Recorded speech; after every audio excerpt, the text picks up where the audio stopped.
Chapter 43. I want you to know. Lydia. I can't get away from him. It's as if his sole purpose is to remain close to me. If I go to one end of the store, he finds an excuse to work next to me. He's not saying a word to me, and it's driving me insane. Something happened with the hockey players earlier. I could tell as soon as I stepped into the store. The way they looked at me made my cheeks burn.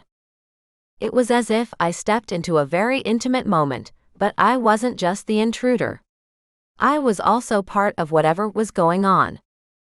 And Wes looked so angry. Like he was about to explode. We finish up the chores and turn off the lights. It's time to close and I'm getting ready to leave when Wes takes a deep breath.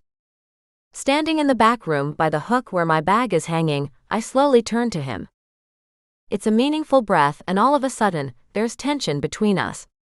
My heart is beating fast, and I'm not sure I want to know what he's about to say. All day has been like the calm before the storm, and this is the storm. He's standing so close to me I could reach out and touch him. My mom died when I was little.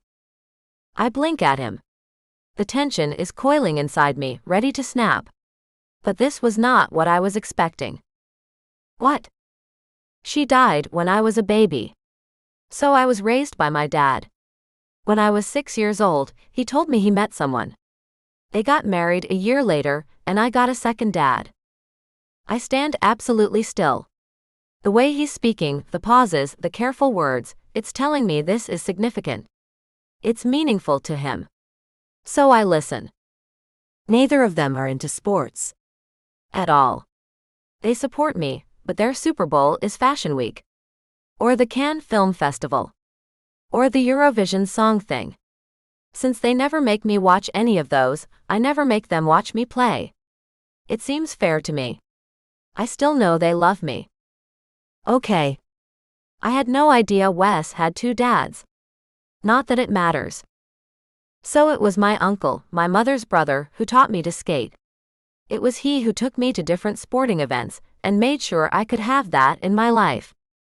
He's the one who's been helping me with hockey. I have a partial scholarship, but he's paying for everything else. That's nice of him. I'm not sure what to say. Or why Wes is telling me all of this. But I know it's important. The thing is, he demands excellence. No matter what I do, my dads are proud of me, and my uncle is disappointed. I wouldn't care so much, but he keeps threatening to stop paying. He stops talking, and I wait for more. He keeps his eyes on his shoes. Why are you telling me any of this? He shrugs and his cheeks darken just a shade. I thought it was only fair. You revealed so much to me. I stare at him and my mouth falls open. He just wanted me to know. I know it's not the same, he says hurriedly. I haven't been through anything like what happened to you. But I know what it's like when people give you the look. As soon as people learn that my mother died when I was a baby, they change their entire demeanor. They'll put a hand on my arm, tilt their head and say, "Poor baby," or something like that. I hate it. Sure, it sucks my mom died, but I can't remember her. And I grew up with 2 loving fathers and my uncle.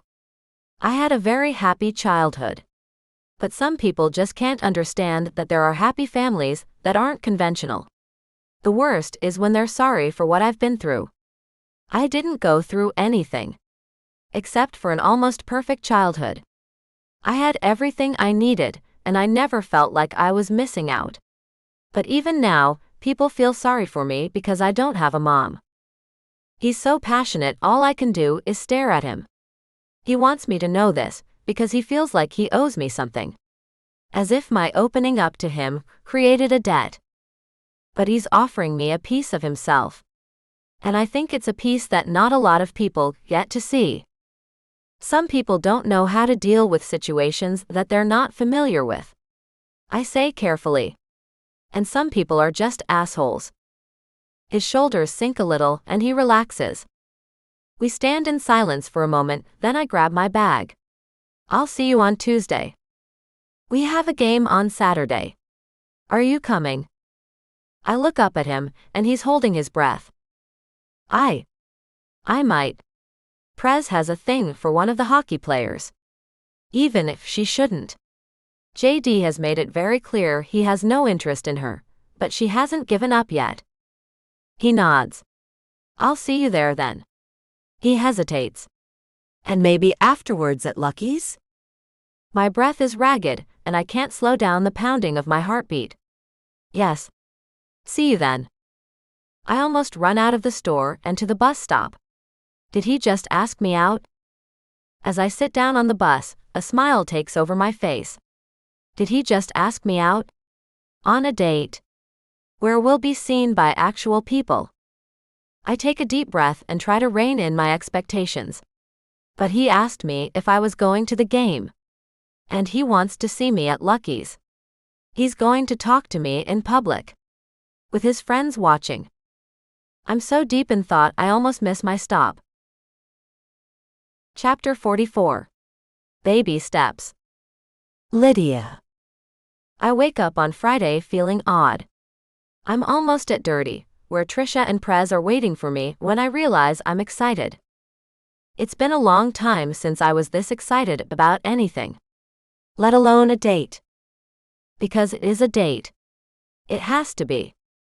I grab a coffee and sit down with the girls. What do you think, Lydia? Prez asks. Do you want to go to a beach for Christmas or skiing?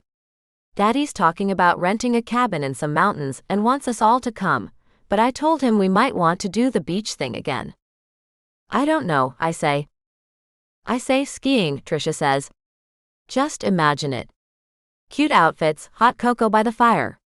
She struggles to think of more things to entice us. We don't have to decide yet, Prez says and waves her hand as if it's stressing her out too much. Daddy always wants to plan these things way in advance. Let's talk about the game tomorrow. What are you wearing? Trisha and Prez launch into a discussion about team colors and jerseys, but my mind is stuck on Christmas. Last year I refused to spend it with Ellie and Aunt Charlie. They went skiing, but I wanted nothing to remind me of my parents. So I partied on a beach with Trisha and Prez. This year I'm not sure what I want to do. Partying was fun, but maybe I want more. I study my friends, who have moved on to discussing the party afterward. This is not the life I want anymore. At least I don't think it is.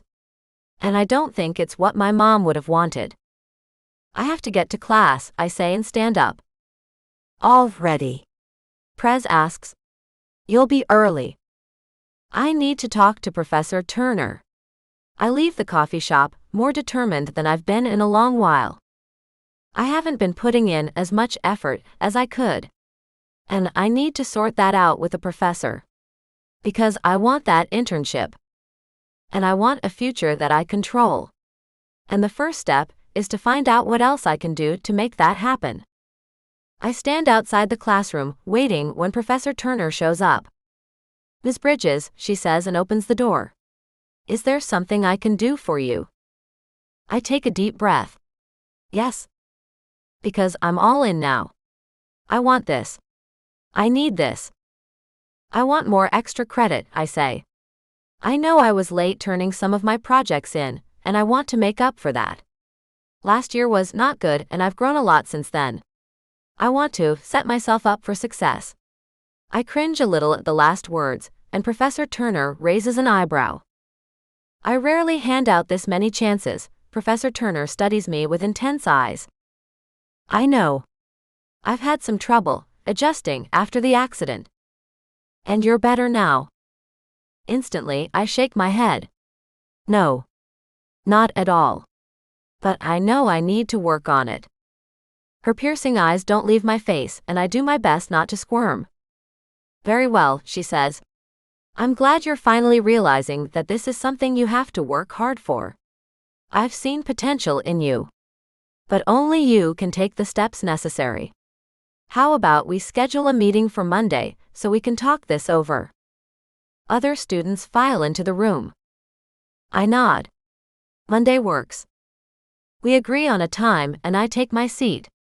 I think my mom must be smiling down at me. Because for once I know I'm on the right path. Oh good, you're home, Ellie says as I walk through the door. Which dress should I bring? She holds up two very different dresses, one tight and black, one flowy and beige. For what? Is Dee whisking you off again? She blushes. Yeah, he's taking me to Atlantic City. I need something to wear to dinner. Really? I study the dresses. Take the black one. It's more you. She nods and hurries into her room. I follow her and stop in the doorway. She has a suitcase on her bed and neatly organized piles next to it. I'll be back on Sunday evening, she says, and places miniature bottles of her shampoo and conditioner in a small bag. Do you need anything? I clear my throat. This is it. I take a deep breath.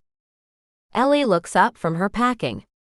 Suddenly, all of her attention is on me, and I almost falter. I close my eyes and breathe. Before I can chicken out, I say the words I've been practicing. Do you still have the information for that therapist? I open my eyes. Ellie closes her mouth and swivels back to her packing. She slowly picks up a folded t-shirt. I can get it for you. She puts the t-shirt down in the same place it was and picks up the bag of toiletries. I nod. Before she can say anything else, I spin around and head to my room. One step at a time. Right. Isn't that what everyone always says? In the meantime, I need to figure out what I can do about my classes. I need to make sure I have all the requirements fulfilled.